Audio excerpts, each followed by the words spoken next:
Umar bin Abdul Aziz rahimahullah ta'ala. Ini pemimpin besar Pak, dalam sejarah Islam, dinasti Bani Umayyah. Memimpin tidak lama, terus beliau meninggal tahun 99, memimpin 101, tahun 101 beliau wafat. Khalifah adilnya luar biasa, negeri makmurnya luar biasa. Umar bin Abdul Aziz di masanya susah nyari orang yang mau nerima harta zakat. Udah diputerin itu duit sampai Afrika Pak. Kan itu kekhilafahan itu pusatnya di Damaskus, Suriah. Itu duit udah diputerin sampai Afrika, nggak ada yang mau nerima Pak. Nggak ada mustahik zakat. Semua orang berzakat, muzaki semuanya. Kalau di Surabaya begitu juga. Ini zaman Umar bin Abdul Aziz rahimahullah ta'ala. Umar bin Abdul Aziz sendiri adalah merupakan produk dari harta halal. Dimulai kisahnya dari sejak awal. Saya kasih dua kisah.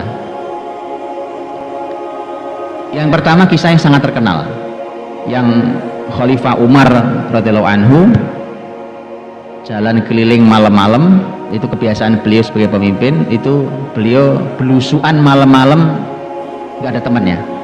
Terkadang ditemani hanya oleh satu stafnya namanya Aslam. Keliling sampai dia kedengaran dialog seorang putri dengan ibunya tentang susu itu. Tahu kisahnya ya? Sang ibu bilang, udah nak campur aja susunya, besok kita jual biar banyak, campur pakai air. Anaknya bilang, mah kemarin Umar sang khalifah sudah mengumumkan susu tidak boleh dicampur air. Umar pengen yang dijual itu susu murni, ya nggak boleh. Ibunya bilang, alah Umar nggak ngelihat. Anaknya jawab, kalau Umar tidak melihat, Tuhannya Umar ngelihat. Umar tandai itu rumahnya Pak. Aslam tandai rumahnya, pulang. Begitu pulang, Umar langsung kumpulkan anak laki-lakinya. Siapa yang mau nikah? Nah, gitu Pak. Jadi kalau ngelihat calon mantu hebat, jangan lama-lama, kumpulin anaknya. Umar bilang, andai bapakmu masih pengen nikah, bapakmu yang akan nikahi, nggak perlu kalian. Itu kalimat Umar, Ustaz. Barakallahu fikum.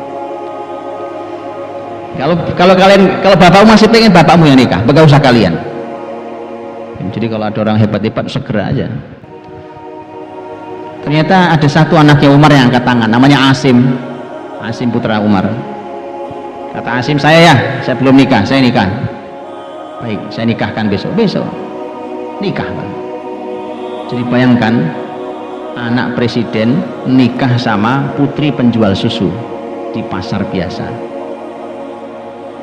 Kenapa? Ini bukan masalah apa Pak, ini masalah kualitas generasi. Orang-orang kayak begini nih, iman kokoh begini, lahir generasi pasti top. Asim nikah sama putri penjual susu, lahir anak-anaknya, diantara anaknya namanya Ummu Asim. Ummu Asim ini lahir anaknya, Ummu Asim namanya. Ummu Asim begitu dia tumbuh menjadi gadis, diminati oleh seorang petinggi istana namanya Abdul Aziz bin Marwan. Abdul Aziz bin Marwan waktu tertarik dengan Ummu Asim ini, dia bilang ke keluarganya, kumpulkan harta saya yang halal. Jadi ngomong harta halal, sejumlah 400 dinar. Saya mau menikah dengan seorang gadis yang hadir dari keluarga yang soleh. Nikahlah Abdul Aziz bin Marwan dengan Ummu Asim, lahirlah anak bernama Umar bin Abdul Aziz, pemimpin hebat itu. Jadi Umar bin Abdul Aziz itu produk harta halal Pak. Tadi itu dari mulai hati-hati, nggak mau nyampur ya susu sama air tadi. Kemudian Abdul Aziz sang bapak, kumpulkan yang halal dari harta saya mau nikahi wanita yang datang dari keluarga yang soleh ini. Terus sejak awal nikah itu dipingin bersih, rumah tangganya bersih. Nggak ada kesempatan uang haram masuk sini, subhat nggak ada tempatnya ya. Nah, singkat kata terakhir, Umar bin Abdul Aziz meninggal. Ini panjang cerita dari Umar tadi kan, Umar, Asim, Ummu Asim, Abdul Aziz bin Marwan, Abdul Aziz. Nah sekarang Umar bin Abdul Aziz. Umar bin Abdul Aziz, Allah berikan anak banyak, anak itu 17. Waktu beliau meninggal anak tinggal 11. Dan Umar bin Abdul Aziz rahimahullah ta'ala begitu rasanya sudah dekat ajalnya dikumpulkan anak-anaknya, sini kumpul semua anak. Kemudian melihat anak-anaknya datang dengan tampilan sangat sederhana, padahal beliau khalifah, memakmurkan masyarakatnya tapi sederhana banget khalifahnya. Dan nampaknya ini menjadi kaidah mungkin. Kalau pemimpin sibuk memperkaya diri, pasti rakyatnya combang-camping. Yaitu Umar bin Abdul Aziz, masyarakatnya kaya, malah pemimpinnya sangat sederhana. Umar bin Abdul Aziz melihat anak-anaknya sangat sederhana penampilannya, bahkan cenderung kurang, nangis Umar bin Abdul Aziz. Kemudian dia berkata, anak-anakku, demi Allah, kalau ada hal-hal yang menjadi hak kalian, pasti ayah berikan pada kalian. Tapi kalau bukan hak kalian, tidak mungkin ayah berikan pada kalian. Jadi itu kenapa kalian jatahnya cuma segini, maksudnya kenapa jatahnya cuma segini, ya cuma segini hak kalian, yang lain bukan hak kalian. Kalau ayah ambil pun ayah dosa, bukan hak kalian. Kemudian dia berkata, nah, kalau ayah meninggal maka kalian hanya satu di antara dua pilihan. Kalian anak yang rusak, dan ayah mustahil memberikan harta ayah pada anak yang rusak karena akan membantu kerusakannya. Atau kalian anak yang soleh. Kalau kalian anak yang soleh, maka Allah berfirman, nah gitu kan, kalau kalian anak yang soleh, ayah meninggal nih, kalian anak yang soleh, Allah berfirman, inna waliyallahu alladzi nazzalal kitaba wa huwa yatawallas sholihin. Sesungguhnya Allah lah penolongku yang menurunkan Alkitab, dan dialah Allah yang akan mengurusi orang-orang soleh.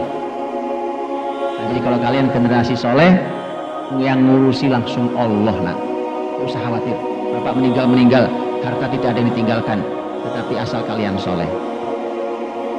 Nah, berarti sekarang dua, Pak.